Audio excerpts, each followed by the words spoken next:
Welcome back to Beyond Stereo, the Dolby Atmos podcast. I'm Dan Bucknell, and here we talk about the world of immersive technologies aimed at creating more meaningful and emotional experiences for music, film, and just about everything else.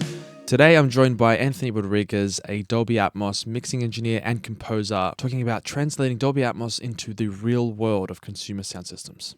Hello, how are we going? Doing good. How you doing, man? Yeah, good, dude. Thanks for jumping on. Would you like to just introduce yourself maybe and tell people what you do, how you got started, and what it's all about for you? Well, my name is Anthony Rodriguez from New Jersey, USA, and I am a musician, primarily a piano player and drummer, percussion. And my journey just goes into learning the percussion, the piano, off of necessity in the church, our home church, and just learning by ear. And then progressing into something more as I got older, met some friends that, were into music as well. And I'm really serious about that. And one was really into engineering, and he was able to convince his home church to invest and finance a studio in the Cool. church. So at that time, it was the ADATs. So punching in was very important whenever we would record things.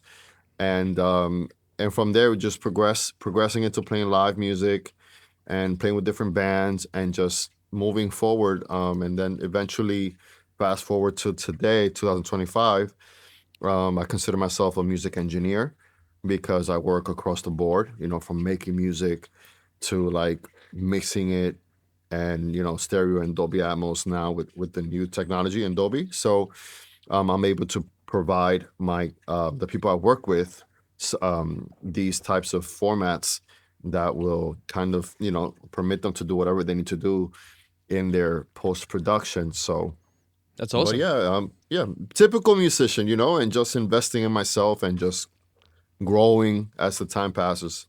That's amazing. Yeah, I think a lot of people probably do resonate with that because there's so many moving parts to this. There's you sort of can get lost in this of the sea of the internet that shows us all these really high end studios and stuff. And the whole point of that is that's super cool, but most people are not in those situations. And I think that it's a huge shame that people think that is what it where it works only, when there's just so many more things that we can do. I also love that you started with live. That's really cool. That was same as me. Right. Wherever music exists, I'm there for it, Right. man. And it sounds like you're the same. Yeah, live music is such a beautiful feeling that you do not get in the studio. When you're playing live on the stage with the right artist, with the right people, and the crowd just kind of replies and responds to the artist, you feel that wave of love and vibes, and Absolutely. it's nothing like live music, Completely. Right. We've had a psychology kind of way of thinking about that on the podcast before with Matt Wickens. Go check out that episode if you want, guys. We were sort of talking a little bit about that, but I'd love to hear your perspective on that. So the whole idea of live and why that is different from the studio, because you can do a lot in a studio, but why is the live thing different for you?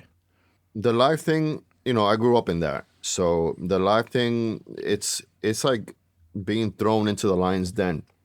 Yep. Because when I first started, there in my home church, there wasn't really organization in regards to preparing for a church service. Right. I'm not sure if you're familiar with like worship music. Yeah, I used to play in the church band when I was a kid, actually, as well. So back in the Latino community, every Sunday they would randomly pick somebody to lead, meaning singing. And there wasn't necessarily singers. There was just whoever wanted to sing, right? Right. Yeah. And so these events allowed me to kind of ear train myself, because I would have to find the key. We're talking like no one's telling you, hey, Daniel, we're gonna play this song and we're gonna do it in the key of G. None of that. It was like, right, just all do right, it. let's go. So that gave me a lessons in ear training and finding the key of the song and learning and just getting through the songs and trying to that's get really things the deep quickly. end. So Totally. and but there are also very special moments where I felt, when there was somebody that knew how to sing, and we were just playing a song that we all knew. It's a different feeling live because you're hearing all the sustains and all Yeah. the dynamics and the feel when someone, when they go from a peak, the peaks and valleys of a song, and you just go in there with it from playing drums, because I started drums and then I went to the piano. That's awesome. And then more on the advanced side, it's just the bass on stage, man. Bro, like when you play with a bass player, it's just like it holds the whole thing up on stage. Completely. And when you have a good sound system, when you have a good sound engineer, Good monitoring too is important. yes. But I gotta say, the thing that does suck about live music is majority of the time you don't have good sound systems. It's true. So I think that's the only thing that was kind of like the bad things of live music, because it was like, man, we have a $3,000 keyboard, a motif here, Yeah. and all this, and then the house speakers sound like garbage, and it's like, oh my god. But yeah, I totally get it. I'm a drummer as well, and Yeah. I did play in a church band. I actually remember when you were talking about that, where sometimes when it just works and you really feel that. I have memories, and when you mentioned that, I was like, oh yeah, I can completely remember what that feels like in Right. that exact context as well, because yeah, sometimes it is kind of just like there's not as much organization, or you just don't have the resources really to Yeah. put on a professional show, but that's not really what it's about. So it's about that connection, I guess, with the community there, and singing these songs of worship is Right. the vibe. It's the point. More than the song being technically perfect played. Do you know what I mean? So I suppose that there's something to be said about that. But then again, like still as a musician, you want to feel something. You want to Yeah. connect with it even more, and that's really important. And when it does Correct. just work, that hits harder. I Yeah. completely recognize that feeling, and that's a magical thing. Super Yeah. cool. But I've been blessed with having friends that were into recording studio, Right. because it's dangerous to be 100% live, because then you're never gonna experience what a click track is. In today's world, we have multi tracks now. I'm not there, but a lot of these modern bands, they play with multi tracks. So yes, now you do got to play with the click track whether you like it or Yeah. not. But back in my day, in the late '90s into the early 2000s, if I would have kept 100% live and just playing always with dizzy timing, Yeah. and if I go into a studio for the first time, You don't I'm know not what gonna you're be a doing. great I'm not gonna be a great musician, because you gotta play with the click track. So Yeah. Yeah. I'm blessed with having like a 50-50 situation where, yes, I've experimented in the studios. I also play live, but let me just give you the side thing now. Sure. When I was young, this was somewhere in the late '90s, younger in the late '90s. I 2 tracks wasn't in my mind, or 4-track recorder. Right, this is before my friends kind of like had a studio. Right. I Okay. would record instruments on the cassette tape, Yep. press record, and then kind of rotate the tapes. I had 2 cassette tapes at home, and then my dad's bass amp was my studio monitor speaker. So that's how I would kind of hear. I had things in the cassette tape, and I would go around showing my friends this, and So this is cool. around the same. This was around the same time that my friends actually convinced the home church to invest in a studio and buy equipment, and that's where I kind of like went into that phase, of recording in a better setup. But yeah, Yeah. I nothing ever stopped me from creating ideas, but that was always in my mind. You know what I mean? Yes. Yeah. And so, but yeah, so being able to record and also play live was something that I had in my life, and to this day I do the same thing. I'm always playing live. I don't reject live gigs. I only Yeah. reject the bad quality ones, Sure. but the good ones that do come by, I try to hold on to it, and I try to play it, because I don't want to lose that. And people can Yeah. lose that. People can lose that if you're always in the studio. And I feel it, man. I have a key. My controller is here. My keyboard controller is Yeah. flushed into the table.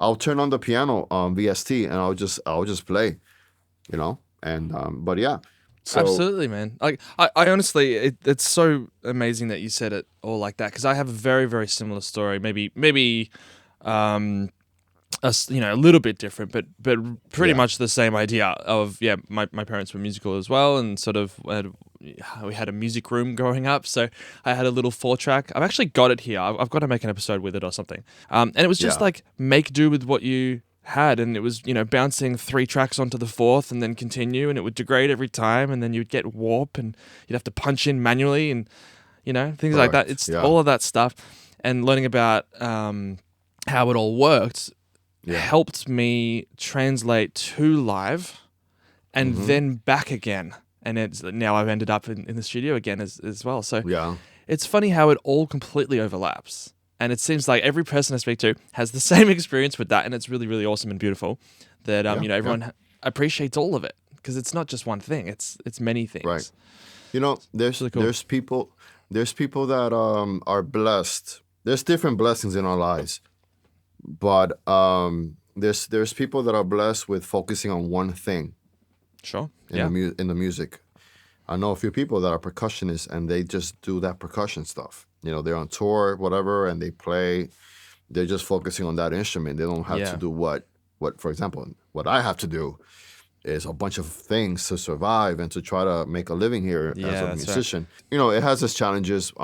Absolutely. When we compare ourselves with people that actually work for production houses and stuff like that, you know, I'm totally like independent. You know, Yep. and Same as me. so it's like you know, if I don't go out there and do something, I'm not gonna eat. You know, so I gotta always on that hustle grind but also make time for the creative side. You know, and like this, Yes. what we're doing right now is part of what we do because this allows us to kind of network. And, you know, down the line, I always believe that, you know, connections always kind of lead to something in the future. Totally. And, but yeah, so, you know, it's a privilege to do what I do in my life personally. And you know, I wake up every day just being grateful to be able to kind of do something you know, with this stuff. Yeah. Oh, that's beautiful. It's awesome. It's really Yeah, good to see. yeah, I think, yeah, a lot of people sort of get trapped with the glamorous side of it all and all that. But honestly, it's about realizing that need in yourself to like want to make something cool, for yourself first yeah, and then the rest of the world. Instead of, there's a magic in that. And I think that's really cool, like that you've followed your dream there and you've achieved it in that sense. It's it doesn't right, have to right. be the highest thing for it to be awesome and worth it and amazing for us. So I'm in the same boat, honestly. It is a hustle and a grind every single day, and Yeah, sometimes it doesn't work so well. Sometimes I go, I've got to figure out how I'm gonna make this work, and then right, there have been a few times where I've gone, should I just get a normal job like everyone tells me to do?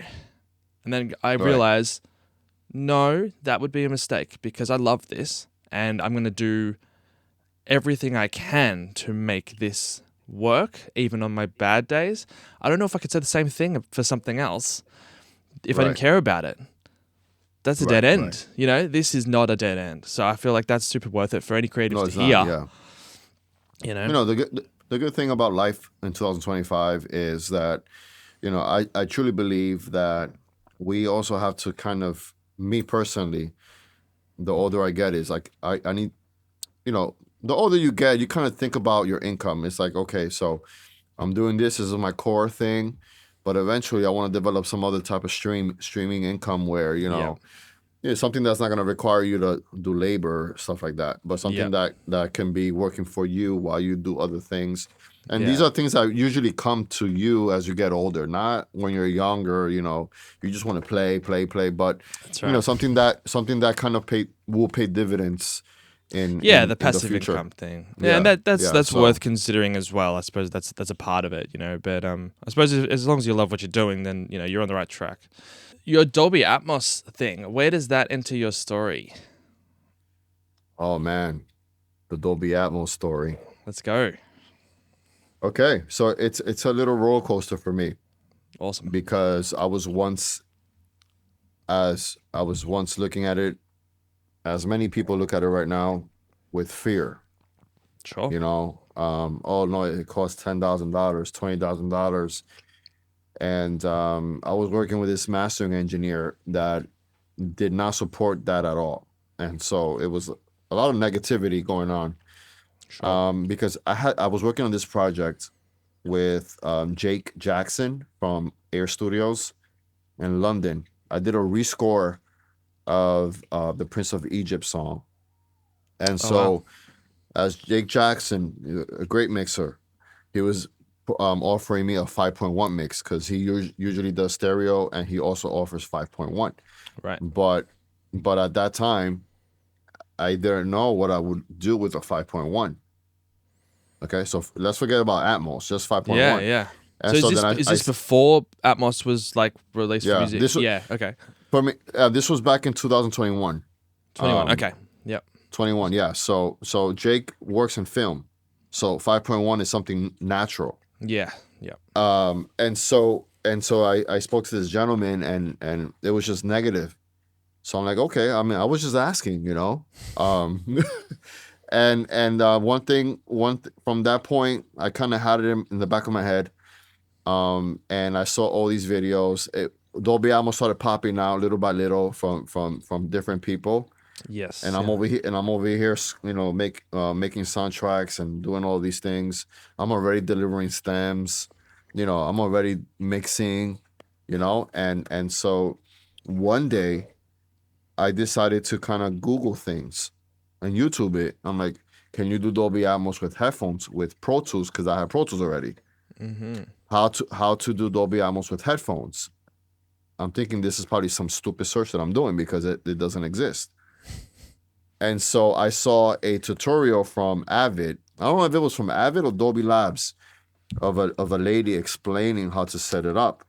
A lot of people ended up doing very similar things, but yeah, look, I think I know the one you're talking about. Yeah, and it's about mixing binaurally. Yeah. About setting it up too, because Yes. I had no idea, nothing. This was in 20. I would say between 22 and 23, 2022 and 23. Between those 2 years, I was going in and out. Atmos music had already been a thing then, so it's like we're into this. It's now possible, Yeah, and still a lot of misinformation. A lot of people scared of it. I totally yeah. understand. I started to follow instructions. So I opened up my DAW. I was following what the lady was saying, and I got it to work. So basically, I activate my Dolby Atmos template or the setup through the Dolby Bridge, right, the stereo side of it. Yeah. When they first came up with it, I'm still using that template that came with Pro Tools. Yeah. Okay. I've enhanced it over time. So I followed the instructions there, and I got it to work, and I started playing around with that. And then I started to do more research. I downloaded the renderer, the trial, and since I was already with Avid as a subscriber, Yeah. I had a nice discount. I think I got the renderer for $99. That's cool. 99 or 100 something. Was this And the update one because they had yeah, yeah, so there was the Dolby Atmos production suite, but then there was like the Dolby Atmos renderer, which is like the update from that. I had the same thing. So because yeah, there's been multiple versions of this come out as well. Like a lot of people think yeah, that Dolby Atmos is just Dolby Atmos, but it's evolving all the time. They're bringing out new ways to do right. it that integrate with all our stuff. So yeah, absolutely cool. So I got in. I think I was in the 5.0, Okay. version 5.0, and then it went to 5.1, and now we're at 5.2. It was already kind of the new one with that you Right. didn't have to have the mastering suite. Yes. Yeah. So it's the new And that was renderer. also, yeah, that was also confusing for me because what the hell do I have to master this? I need to get a master engineer, and I'm like, what the? Yeah, It's that's so it's interesting. I had to like learn that as well. Like, I mean, I suppose all of us at one point were like, wait, what's the difference between the production suite and the mastering suite? What's the renderer now? Is right, there right, even a difference? Of course, and there yeah, is. There was a right, massive difference. But yeah. So just to quickly tie that up while we're talking about it, the renderer itself, as it exists now, is essentially the production suite, which had like some basic tools mainly for music, The mastering suite was for film and mixing anything really. And then they merged that together so that you had all tools in one application, which is now the Dolby Atmos renderer, and that's what we use Okay. today. Yeah. Just wanted to tie that up so that it's neatly Yeah. there. But continue what you're saying. Yeah, exactly. So before that, I wouldn't know what that was. So you Yeah. just kind of you clarify that because I just when I got it, it was already the complete all-in-one. So Right. and so I started playing around with it, and this is so comical, man. This is how I met the lead Atmos engineer from Fab Factory, Ethan. Okay. His name is Ethan. I had communicated with Jason LaRocca, one of the mixers there. Yep. And he was like, I'm going to forward you to this guy because he's the head guy that can give you a better explanation. I'm like, all right, cool. So the guy was so sweet enough to jump on a call with me. And he started to explain to me. And I'm like, listen, Ethan, I'm having such a hard time trying to get -18 on Dolby and trying to get -18 on binaural. This is at that moment where I was, I was naive at that time. Yeah. Okay. And I'm like, I cannot get it, And he's like, no, you just get -18 on the Dolby side. You forget about the binaural, just get it. And I'm like, really? I'm like, yeah. And I'm like, oh my God, I already had -18 already. I had kind of finalized my mix there. But before I had sent them my MP4, I had somebody master it. Right. Okay? Yeah. Because I had sent it to the guy at -18 already. I already sent it to the guy the way I wanted to sound. So what did that guy do over there? I don't know what he did. He didn't do much. I think he probably added a little bit more bass. Are you talking about the mastering of Dolby Atmos, the master file? Yeah, when you do your mixing, and you kind of like tighten things up, anything that goes over the true peak, Yeah. If it goes over -18. So that's what the mastering process tends to be, and so you'd already done that. I did that already. Okay. So because I do everything with the analyzer within the renderer, so Yes. I pretty much mastered it, and I just sent it to the guy because I was doubting it. I'm like, I don't know what he has to do, so maybe he needs to do something special. But really, there was nothing special to do because I already did everything I had to do. My stems were mastered already. When I put it into the mixing. So I did my thing, and I sent it to Ethan over there, and he was like, "Bro, this sounds really good." And he played it in the big room. I sent you a picture. Yes. He was kind enough to put it in the projector, my first mix, and he was like, "Yeah, it sounds good, man." The only thing he told me, he was like, "I would just recommend to just add a little bit more size on your objects on top," and then I kept that as a mental template. I think most.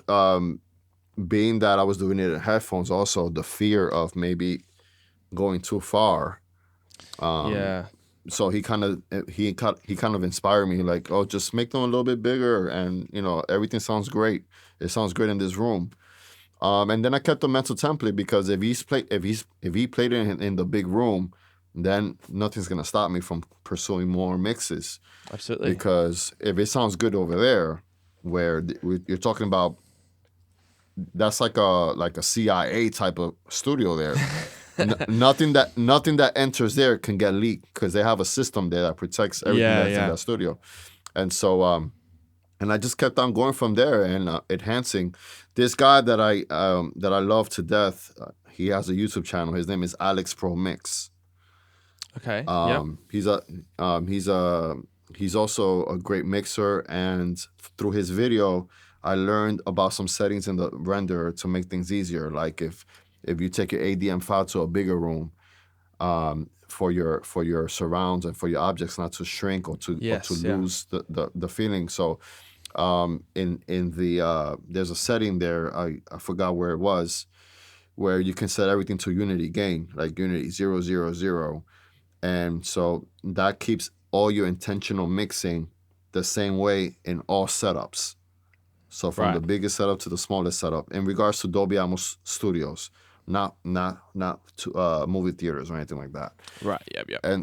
And so from there I followed those steps, and he was like, make sure it's always -18 below true peak, always keep it there, and I follow those steps. And as I do rigorous QCing here. I'll show you the headphones that I have, and Cool. Yeah. upstairs I have a sound bar that shoots out Dolby Atmos technology, and I'll put it up against my references. And if it doesn't sound close to my references, I'll come back down here and I'll make adjustments. So you can see me going. I mean, I'm going up and down the steps here, bro. Yeah. And That's dedication. yeah, until it feels right. If the bottom end doesn't feel close to my reference, I am not delivering it yet. Yeah. Until the bottom end feels like my reference, or the high end, or whatever. Of course, things will never sound the same, due to you're talking about these scores that have 10 engineers working on that, Sure. and so you're doing it all by yourself. Yeah. So Yeah. but yeah, so To help you there's it's never going to sound the same anyway. So I mean, does it matter that much that it's perfectly the same? Probably no. As long as it sounds good and stands up against things to Yeah. compare evenly, then Yeah. you're in the right sort of ballpark. But yeah. So after the initial a rocky start to my little journey here, I felt obsessed with this because not everybody's doing it. And so as a composer, and as I'm already making music, I'm already mixing this stuff in stereo. This is something that I want to do because it's the future. You know what I mean? It's Absolutely. where we're there now. We are the future. We're here now. So, and I think that the negative side, where, like I was telling you about, the purists, the people that, no, you gotta have the 714. You gotta have it. It's the only way to do it. And some people are kind of polite, even though they don't agree with headphones. They will say, yeah, if you do it with headphones, yeah, you should go and test it out. Call me. Some people will self-promote themselves Sure. to check their mixes. But honestly, it's worked out for me. And the thought of having a physical setup is always on my mind. I'm not gonna lie to you; it's always on my mind. My thing is always coming back to my audio interface, my universal audio. That's pretty much my only analog preamp right. that I have in there that makes the music sound really good. So for me to either get I'd either get a X16 Yeah. to So same daisy family. chain, Yep. or change to one of those audio interfaces that already offer that. But then the fear of sound changing is Yeah. where Look, if you've got something that works the way you're doing it, like, yeah yeah, I can understand the reluctance to change that and risk it to lose what you've yeah already got. Like, I completely get that. yeah At the same time, though, like, I completely agree with you that there's more than one way to do everything, hmm particularly Atmos. And I think people that are saying you have to have speakers, that is coming from, I'm going to say it's an educated opinion based on the correct fact that it is hard to do if you don't have that, to cross-check in as many possible places as you can. And obviously on speakers is one way to do it, and you can get the discrete, like I've got a 914 here, and it helps a lot to be able to hear exactly where things are, not no yeah a headphone down mix approximating it, but actually they're physically there in the room. So that is like yeah valuable. However, as with like anything, any mixing, even in stereo, in like literally anything that we do, it's always, in my experience, it's always more about how well you know the speakers, how well you know the technology, how well you know how to yeah mix for that thing, more than which gear you use to do it. That's always the truth. You know what I mean? right So if yeah you've mastered the way of doing it in headphones and it works, well, then you've just done that very, very well. yeah You yeah don't need the speakers then. You know what I mean? It's like it the works already. the secret to this is like what we already do in stereo, using references. Yeah. So in my setup, I always have a reference. Yeah. And even if I have speakers, I still have references. I have a 2.1 here, so when I'm doing my stereo mixes or whatever, I always turn on the sub to hear it against my reference. sometimes I'm too bassy, and I'll work with the high pass filter to match it with my references, and Yeah, then I'm yeah. happy. So with the Atmos, I have Apple Music on my computer. I'll set it up for playback in Dolby. These AirPod Maxes sync with the Audio Movers binaural for Apple Music. Yep. So Okay. I could A and B between Apple Music and my mix in Pro Tools. I could That's A and B incredible. back and forth, and I can also solo each speaker from the binaural render for Apple Music. I Yeah, can hear. I that's can, crazy cool to do that. Yeah.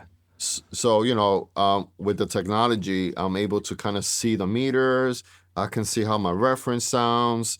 I can see where I'm going. I can hear where I'm going, and and then at the end of mixing, whenever I hit it, I'll have to adjust, the specs, and then Yeah. I'll check again with another pair of headphones. I'll check my Maxwell's. The Maxwell syncs with the external render, so I can move my head. I could hear what's going on here. Yep. I Which can hear approximates a there. room, like you're in a real room. Yeah. Yep. So I can look up and I can hear this. I can hear that, and then it's something that allows me to feel it, and I go upstairs. I'll blast it upstairs, and sometimes the binaural mix with the Apple mix is not good, and I'll just go back and adjust it. So it's not a perfect mix. What people might think, oh, one shot mix. No, it's not, Certainly not. because I might be doing a binaural mix, but then when I go into the Apple to see how it sounds for Apple Music, it sounds bad. And then I will have to go Yeah. back and make adjustments, and then go back to my referencing, export it MP4, go Yeah. upstairs, and whatnot. So I've talked to a lot of engineers about this thing. When you say one-off mix, no, it's not. Like you can absolutely change and tweak it, but you're kind of building an average of trying to sound good in as many places as possible, knowing they're yeah, different. So it's a moving target. You're never going to get that perfect for everywhere. I love the way my Atmos sounds in Tidal. Yeah. It sounds loud. It sounds louder in Tidal. So Okay. it's a different code happening here, opposed to here, to the Apple. You kind of have to hard press the headphone and then turn on your spatial, either to head tracking or to still or whatever, and then it pumps up a bit. But I feel Right. like I confirm my mixes more with the binaural opposed to Apple, because if you have a subscription for Tidal, which I think you should, if you don't, just because you can stream Atmos and you can hear the difference between Apple and Tidal. I double check for Tidal. I double check for Apple, which is the reason why I have these audio mover stuff here, that allows me to I could even set myself a link and play my mix with the Omnibus 3.0 that they have. So Yes.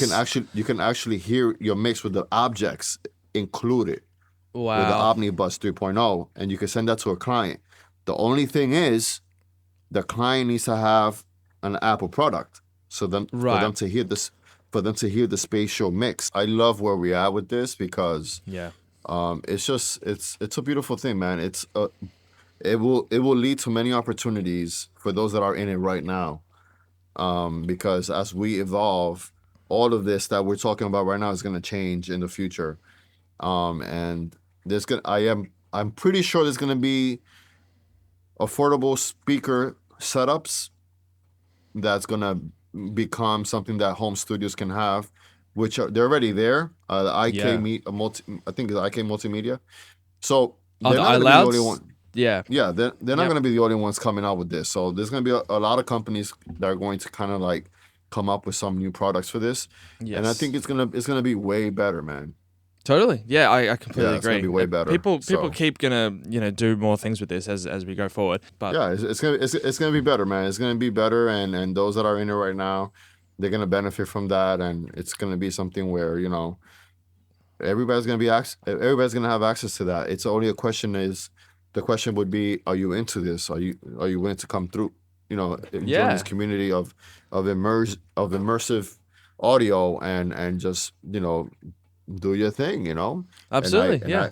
I mean, I told everybody, I'm like, listen, I've met people that are when I did my when I did the playback in New York City at I think it was the Engine Audio Room in New York City. They were promoting the Dolby Atmos room, and they had a grand opening. And that's where I went. It was part of an AES event, and they played Right. my music. Yeah, they played my music. I had sent the ADM file, and the guy that was hosting, he was like, "I'm interested in playing this, the one that you sent me." I'm like, "Oh, okay, great." He Cool. must have heard some. He must have heard something that he liked. So, I was super nervous, and I was as I was. He invited me to sit in the sweet spot, and I sat in the sweet spot, and I just heard. You saw the video, right? I was holding the video, just like going around the room, and I felt good, to the point where even after that track was played, I was preaching to people about it. I'm like, this is how I did it, if and they were like, man, but I'm scared because I don't have speakers. I'm like, just do it, man. Just just be obs- You got to be obsessed with it. You got to kind of Yeah. like understand what the objects are, understand what the bed does for you, like choose. You have your Absolutely. settings, use your imagination, and I think that's what Amos allows us to do, is use our imagination. If you don't have an imagination, you're thinking about it as surround sound. I think You're gonna you fall might into have the a trap. Yeah. yeah, yeah. You I got to have agree. imagination. I completely agree with that. I think there's this way of talking about that is really talking about, like, I'm so fast in how my mind moves. I feel Yeah, like I can never do anything as fast as I can think of it. Atmos almost allows me to do that in a sense. But I think that's why I'm so drawn to it, as someone with ADHD, and just the creative thing is so ingrained into me. I want to make things huge and exciting, and keep up with my brain just going a million miles an hour. And yeah, this feels like it's keeping up with what my vision is. You know what I mean? I've never felt that before. And that's why I was like, yeah, that's what I want to do then. Like Dolby Atmos, I'm going to mix everything in Dolby Atmos. I don't care what the end delivery is. I mix everything in Atmos. yeah, And that's for become the way sure. I do things. Yeah, it's Yeah, like it's a workflow thing more than a delivery thing.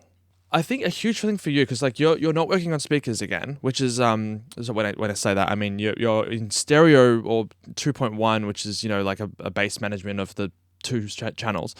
Um, you're working in that arena most of the time, and then with the headphones, we spoke a little bit before about knowing your system, knowing your technology, and what your intentions are. That matters so much more than which gear you're using to do it, right?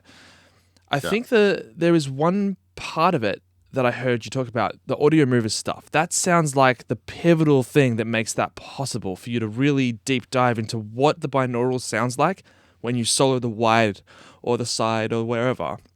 You absolutely need to know what those things are supposed to sound like binaurally to then make decisions and make it accurate. How did you find audio movers, and like, can you take me through that a little bit more? Because that sounds like a really important thing. yeah. Audio Movers was already part of my workflow for stereo. Awesome. Okay. Just sending out the links to my clients, so they would just click on it and they can hear exactly what was coming out of my studio monitors into their headphones or to their systems from their homes. Yep. Audio Movers just recently came out with the Atmos thing, to be being able to kind of stream it on a link with a combination of the Listen to app Okay. and the Omnibus 3.0. They're two separate applications. The Omnibus 3.0 is like a digital patch bay, so you can Yes. kind of interconnect different applications, and it's all going to streamline through there. So the beauty of that combination is that if you don't have Omnibus 3.0 and you're trying to send somebody an Atmos mix to hear your objects, you're not going to be able to do it, because you would have to create a 714 712 mix bus to put the Listen to app in there, and then if you send all your objects to that mix bus as a send, it's static. Yeah. You're Yep. not gonna hear what your intentions are. So the Omnibus 3, I don't know what the under the hood stuff is, but it allows you to kind of hear what I'm mixing for you, and you can hear me moving the objects. Wow. Oh no, Okay. oh, I like this up here. Oh, could we do this? How does That's it feel cool. if you go? So things like that. You have those type of conversations with the people. So I actually use that. I send the link to myself. I'll go upstairs, and I'll listen to it to my system upstairs, just to see how it sounds. So that's part of my workflow. Awesome. It's kind of like going back and forth, and I can hear it even from here. I would send the link to my phone while Pro Tools is playing the mix, and I'll just click on the link here, and I'll just kind of mess around with whatever I got to mess around with. Oh wow, that's super cool. All right, well let's move on to your studio. What's some of the stuff that you do use to do this stuff? Like what interface are you using? I think you said it was an Apollo Twin before. Yeah. Or So I have a daisy chain. I have a satellite okay, daisy chained into my main audio interface, which is an X6.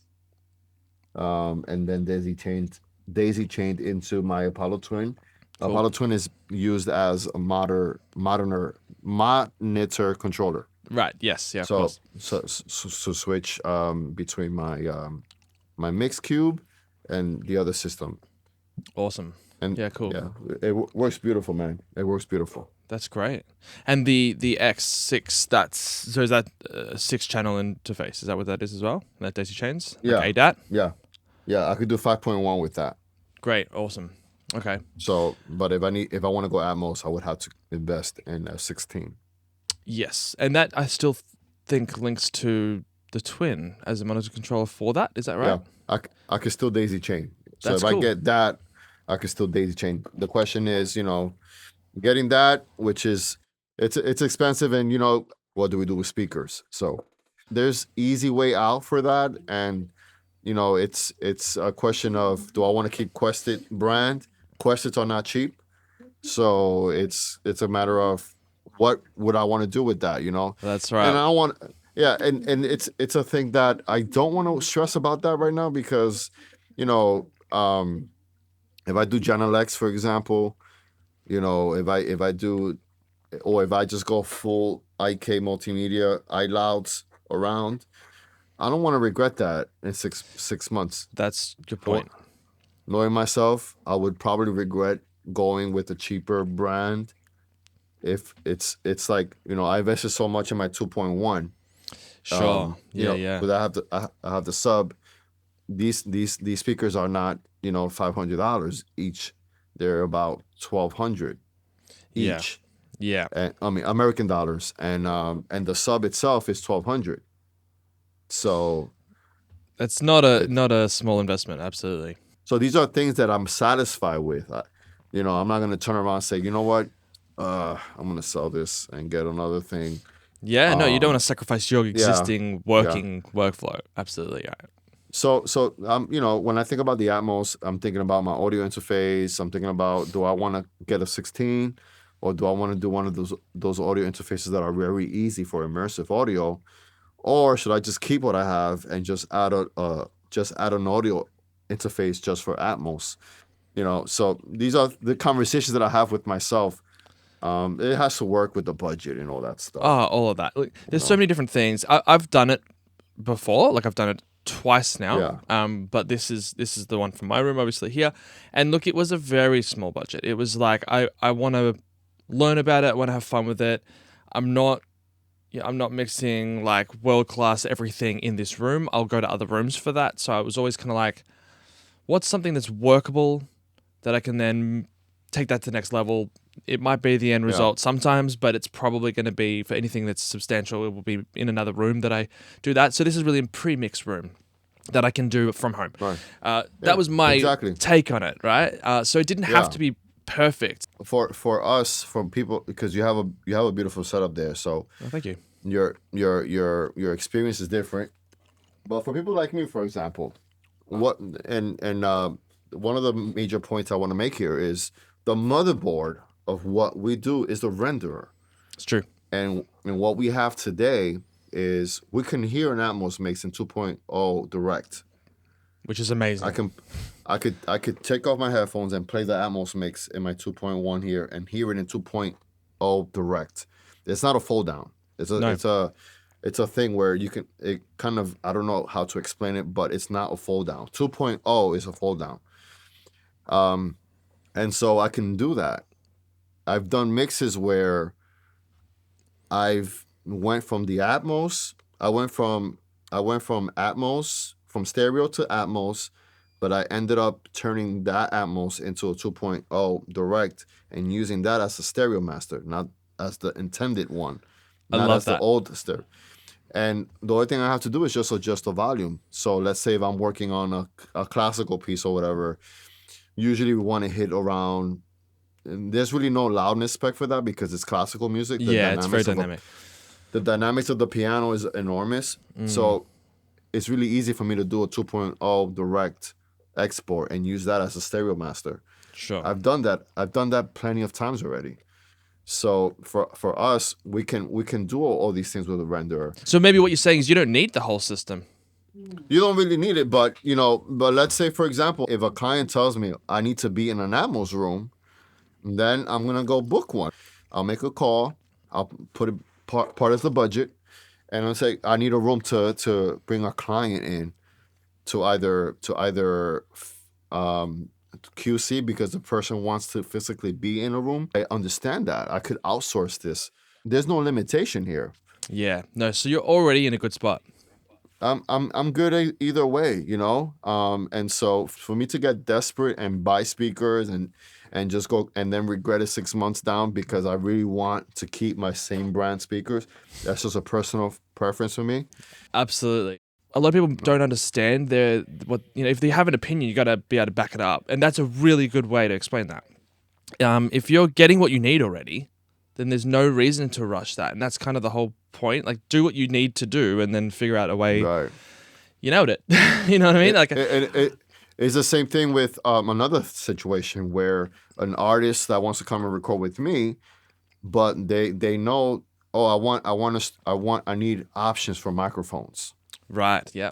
It has to be a vintage Right. 47. So I either call my best friend, hey, I need some of your expensive microphones, or take you to a place where there's a nice amount of microphones to choose from. Sure. You got options. Doesn't mean you have to go and Yeah. buy a 47 now. No, I'm not gonna buy one. Exactly. Yeah, there's no way I will.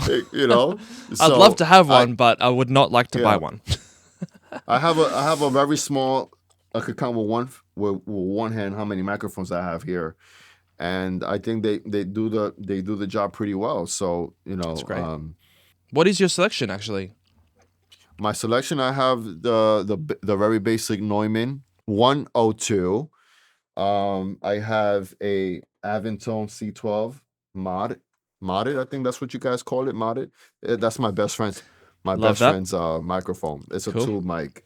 Awesome. I have the Slate Digital emulation microphone. Those are great. Um, So you've which got I'm everything still you need with just that thing. Yeah, it's pretty cool. I mean, what it's supposed to do, like you could pick these expensive microphones. I still can't tell the difference, but Me either. hey, bro, I just pick it, and I try to do my best with gain staging. If I have to compress, which I love. That's why I love UAD as well. I can use the plugins while I'm recording, and not worry about latency and whatever. And so, but yeah, so that's basically and what I mentioned to you before, the SE 2200. Yes. Yeah. Very, very cool. All of those mics are great mics. They're not like overly expensive, but No, they're they're not. very, very usable. Yeah. Honestly, I have a very modest selection of microphones too, and most of the stuff that I'm using is like really, really, really basic. And I've heard people sort of talk about this idea of what's the best mic for the job, the one you have in front of you. And I like that concept. It's just like, well, I'm not gonna worry too much about dialing in the perfect thing because by then the idea's gone. It's Right.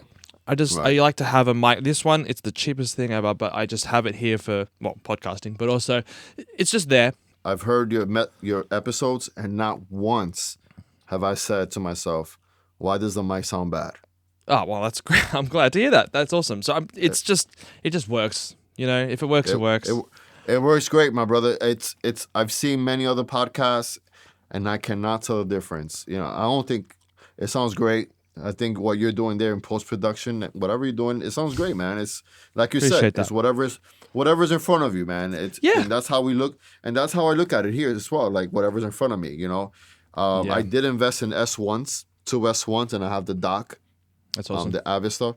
So in my studio here, I have what I call my post production, my mixing side. It's on wheels, and my sweet spot is right about where I have the iPad. Okay. The symmetry, um, Yep. symmetrical setting. So I can sit here looking that way. I'll put these on. I'll move my control surface right in front of my. I don't know if you've seen pictures, but I'll wheel this over here right in front of my composer desk, and I'll have access to my sweet spot, and I can mix if I want to stay in the middle between the speakers. That's great. That I did invest in because I want to feel like this is a personal preference. I want to feel like I'm mixing, and I don't want to feel like I'm mixing on top of my controller keyboard. I like to feel like I'm doing something different when I'm doing production because you're sitting in the same room for many hours. It's like That's true. I'm tired. So when I'm pushing faders, I feel really good. I like writing my tracks, automations. I love doing that, and Yeah. especially when I have the clients on the audio movers, and they're hearing. The way I work is basically when I'm finished a mix, whether it's Atmos or stereo, on both sides, even. I'll have them on the phone with their headphones on. I'll have them on Zoom or on FaceTime, and we're doing adjustments right there. So I'm not sending a master out to them for them to give me notes. I'm like, hey, we're gonna connect. We're gonna do one final pass, and you're gonna tell me what you want to do. So we'll hear the whole track first, and then we're gonna go section by section, linear style, intro, first verse, chorus, second verse. What do you like in the intro? What you want to do? Oh, can we put this up? Sure, let's ride this up, baby. We'll go in there and I'll automate that sucker right there, and then I'll go right back down, right before it goes to verse 2, and then by the time you know it, that's their mix. Yeah, you've done it on the fly. Like you just did it. That's that's really valuable. I think to be able to be quite inspired while you're mixing. Specifically during that time. I have a similar approach, but it's a little different. It's so when I'm playing, so for example, if I've got a client here and we're going through things, I don't even sit in the mix position to let them do that. And I can be tweaking things, and I might be moving plugins or moving faders and things like that. And the idea is that I'm doing quick things. It's not to be the final. It's to give them a sense of we can take an idea and quickly do the idea, and it will work enough. Later on, I might go, okay, so this has already been approved, and now I'm going to go listen clinically and actually see, if there's any problems with it and things like that. And I might tighten up tiny bits, and that's like a critical thing. But it's a different mindset to just quickly doing something on the fly, and they go, yep, that's what I wanted. I'm like, okay, cool, I'm leaving it. I don't touch that. That's it for now. And it's a different, mindset, because if I sit there sort of clinically the whole time doing things, I lose objectivity very, very quickly. Right. And I don't know if what their idea is even what I'm doing, or it doesn't translate that way. Do you know what I mean? So it's more about them sitting here, them going, that's it. And I go, all right, let's leave it there, and I'll kind of master it later, kind of thing. You know what I mean? Right. Yes. That's basically I invest all the hard hours before I reach out to them. Yeah. So I'm referencing before I call them. So I would play my reference and I'll mix and I'll adjust because I want to reach the same volume. I want to reach the same dynamics. So by the time my clients get on the link, they're hearing the master and we're making adjustments in the master. I'm working that way just because of what I told you before, the deadlines, the deliveries. Yeah. I don't have time to kind of mix something and then master it. Particularly in Dolby Atmos, you don't need to as much. Like there's the mastering, sort of thing, the album assembler we sort of like to use for doing that. Particularly when you're matching multiple songs in an album that have to kind of sound sonically similar, all that sort of stuff. You can fix your EQs, you can get your QC stuff there. Yeah. But look, I like to think of it in the same way that you do as well, where the mix is the thing, and the QC part of it is just like the technical thing that happens after. That's not the same thing as mixing. And in Dolby Atmos particularly, especially for films too, there's like the art and then there's the technical delivery. They're not the same, but they both have to matter. But like I treat them Right. as different things. So yeah, when you're mixing or when you're doing the thing, like you said, the mastering sound that is like the traditional feel of mastering for like a stereo song, Yeah. that happens during the mix. I agree with you. Right. Yeah. And by the time we get to that's the hardest part. The stereo mixing and mastering, all of that stuff is the hardest part. By the time you take that to Atmos, it's a playground. Yeah, it's easy know, even. Like I feel like it's just I already fun. know that the heavy instruments are gonna stay in the bed. To me, the way I do it, I want to anchor everything right there. Hey, stay in the front, and whatever I want to put on objects, I'll just have fun with that. Depending on the genre that I'm working on, and so it just becomes fun after that because the Atmos is a representation. It's not exactly like the stereo master. It's a representation of that stereo because you're kind of taking the stems from that mix from the two Yeah. bus, Yep. and you're dumping it into your Atmos template, and then you're mixing from that, and which is two different ways because the way my stereo template allows me to print the stems away from the two bus processing, or I can print the stems with the two bus processing. So Right. if you give me somebody stems away from the two bus, it's harder to do. It's harder I to agree. work because now the person has to match. I like to bake it So- in as it was in the stereo. If I'm doing like Yeah. an archival thing, like the stereo thing exists already, and I've got to now make the Atmos version, I will print everything baked in as where they had it, where they locked it off, and I will continue from there. And it's more of a spatial thing. Although there's people that are like Colt Caparoon have just released a video talking about this. If you're not following Colt Caparoon on YouTube, watch that guy. Right. He's really awesome. But anyway, he talks about this sort of idea of baking things in sometimes can be what falls flat in the Atmos mix because in stereo we're carving out so much to make it work in stereo, and Yeah. and sometimes that's like you've carved it too much. And then when you go to Atmos, you're losing all the energy because you don't need to do that so much. So to get it sounding good in Atmos kind of goes against making it sound good in stereo because they're two different things. You know what I mean? So Yeah. it's like it's like a thing. I like to think of it as like creatively, I will keep all the reverbs baked in. The EQ and the compression though, I'll probably bypass and do that again in Atmos as it needs to for Atmos. Do you know what I mean? Yeah. I think that's like the right approach. Well, So- that's where you're printing the stems away from the two bus. That's right. You're not. You you're don't not- need to you're do not- it as you're not- much.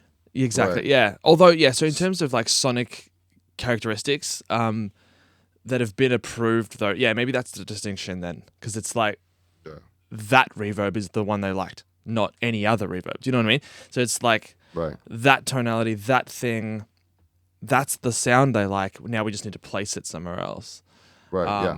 But without all the breaking it down to make it fit in stereo, take all that stuff away and start again. Yeah, I actually have had a funny situation where certain composers or musicians in general, I've even had engineers sort of say this kind of idea where they're going, well, this is what I've created, and it's the stereo reference kind of thing. It's like a score, a cue, for a movie that is in stereo. It was done in stereo. And I've had people refuse to give me stems before because they don't want to lose what the stereo thing is because that's what they made. And I'm like, well, Wow. that's a little strange to do that. Never do that. Exactly right. But the thing is, I think it's just an outdated way of thinking. I tried not to get too frustrated by that because it was like, look, I understand where you're coming from. The stereo thing is what you created, and that's got its balance, but it's only usable in stereo though now. Yeah. So the thing is, that's not how you make an immersive movie. Do you know what I mean? No. So exactly. it didn't No. work. It didn't work, and we had some problems, but we fixed it in the end. At the end of the day, it's the person in charge, and then it's the re-recording mixer that's at the end of it all. Yeah. So decisions are made. If you are sending somebody two stems of a score, or n- or four or five stems, you're not giving the person options to kind of keep your music in the scene. And so by us manipulating the stems just in case if somebody decides to put a sound effect after the fact, you know, they recut a scene or whatever, the music Yeah, stays the same, but now the music interferes with something important in the scene. The exactly. re-recording mixer needs the stems to either lower a little bit the Otherwise, we'll turn horn, the whole thing down, and then your music is or different anyway. either that, or not use that stem for that side. Exactly And so right. us composers, us music makers, we want our music to stay, which is the reason why we deliver 10 stems.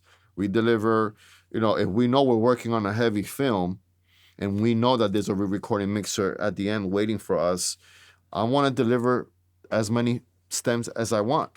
The question is, Yeah. what type of stems you want me to deliver? Sometimes I'll ask, do you want the tuba stems, or do you want, just the aux group stems? Because I have like I work in group stems. So I'll have the multi-tracks. I'll Yes. send the multi-tracks into their own groups.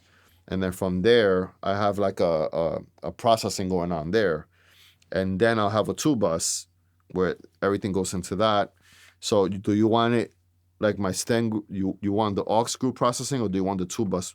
So and that conversation goes. Oh, send me the two bus. I want it. I want the intention of your score, Sure. and I'll send it, and then the re-recording mixer does his thing. Even if it's being mixed in Atmos, that's another issue. So if you're telling somebody don't mess with my music, what's gonna happen? Like, bro, It actually makes it like impossible not to mess with it because we have to make it work in surround for the yeah. deliverable. Movies are surround things like 5.1 minimum, but now we're doing it in Atmos. So stereo is just not enough to deliver anymore. It's just not. But I'll tell you So, one thing, bro. The AI situation. If somebody's saying don't touch my stereo, they're gonna go and they're gonna make stems out of that. and I do. I have to do that sometimes. Yeah. They're gonna do whatever they have to do. Yeah, that's right. So That's right. And that's worse than delivering the stems properly done because that would be the easiest way to do it properly and keep the quality up would be obviously to do right, that. So, I mean, I was going to say as well, like some of the things that I ask for from a composer when I'm mixing a movie, a score into the movie and the score finally is finished, cool. It's usually towards the end of the project. And, I've got my dialogue in, I've got everything else. My M&E's working, everything's sorted. But now I get my music tracks and they go, how would you like it? I want to briefly talk about that. So what I like to do is I go, look, give me the group stems. They can be hmm stereo, or if you've mixed it immersively or in surround already, obviously that is helpful as well. But yeah, like if you have surround reverbs and stuff already intact, like give me those. The hmm sends, just wait only, that kind of stuff would be awesome. But if not, then the stereo is fine as long as you give me discrete groups of things. Like I don't need 500 violins. I just need two or three groups of violins that are doing different things so I can move that group around and spread it out nicely. That's right, really all it ends up being. And look, people give me maybe 20 stems maximum. That's fine most of the time, even less right, sometimes.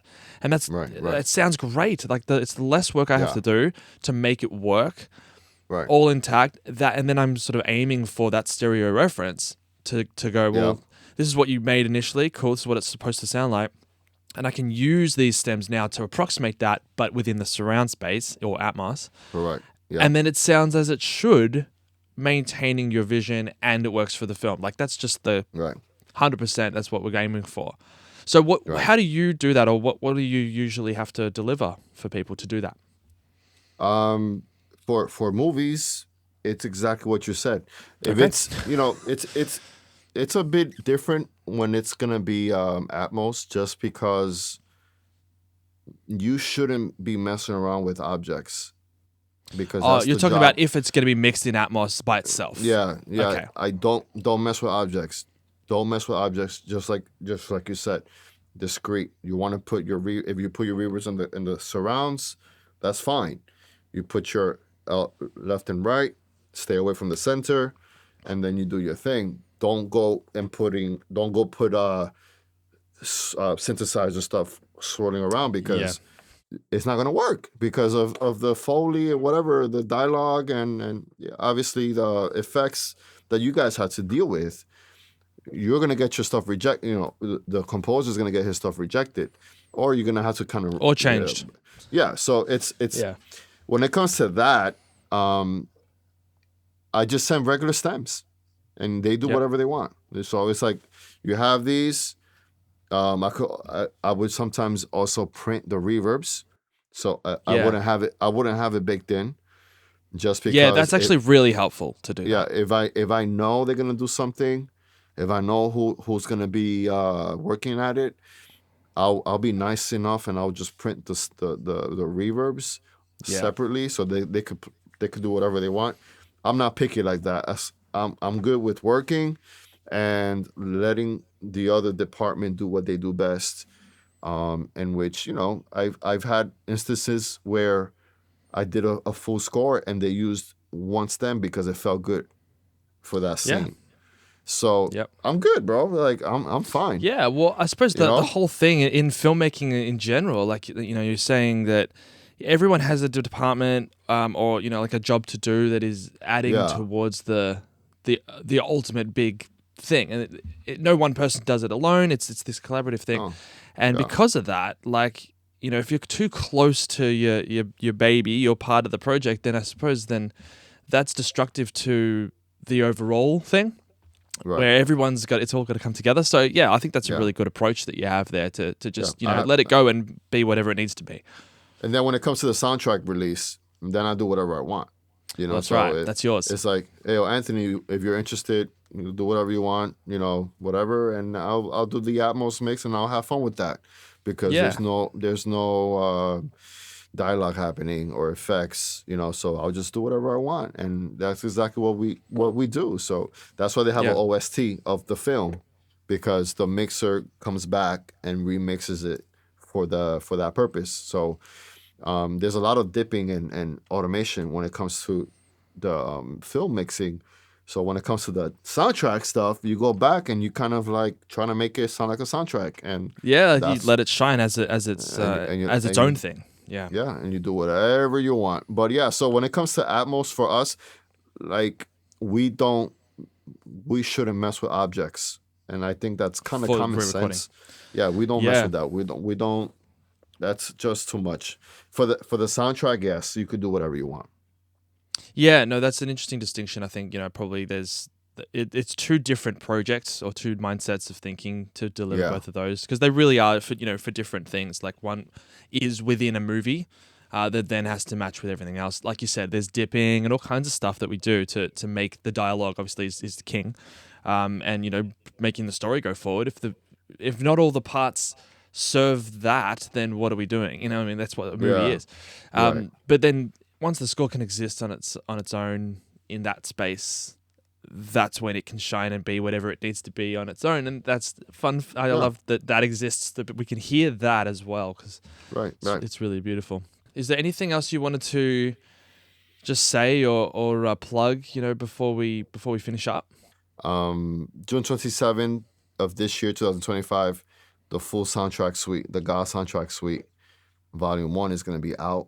Cool. So it's a epic soundtracks of the Bible stories from Genesis all the way to the covenant where God made the promise to Abraham. So these are just like epic soundtracks that kind of represent the Bible stories. It's like any action movie, but I really want to kind of take it to the Bible side because everybody already does fictional and the dragon stuff and the castles and the soldiers. So I wanted to kind of like give titles like, God, and then kicked out of heaven. That's track 2. Wait, Lucifer gets kicked out of heaven. That's where the epic percussion comes in. And Yeah. it kind of represents someone in the medieval times or the gladiator times. It does very much feel like that. Yeah. So that's a special project coming out, which is a 10-track album, and so it will be available on all streaming platforms, and Dolby Atmos on Apple Music, Tidal, Amazon Music, and wherever other store has it. Yeah, so that's the most important thing that's coming out for me right now. Aside from Great. that, some musical works that's more of work related things. But my special project is the God Soundtrack Suite Volume 1. That's epic. Yeah, I have had the privilege to listen to some of it already, and it sounds incredible. So, guys, go check that out if you can. And yeah, look, if you want to work with Anthony, we'll put some links up and things like that. I'll attach it to the podcast episode here, so you can find Anthony if you want to work with him. But yeah, man, thank you so much for jumping on. It's been an awesome chat. Thank you for having me. No worries. Yeah, look, we'll speak more. I've got probably heaps more to say. Maybe we'll do another episode in the future. Oh, for sure. Well, thanks so much. I'll speak to you soon, man. Thank you.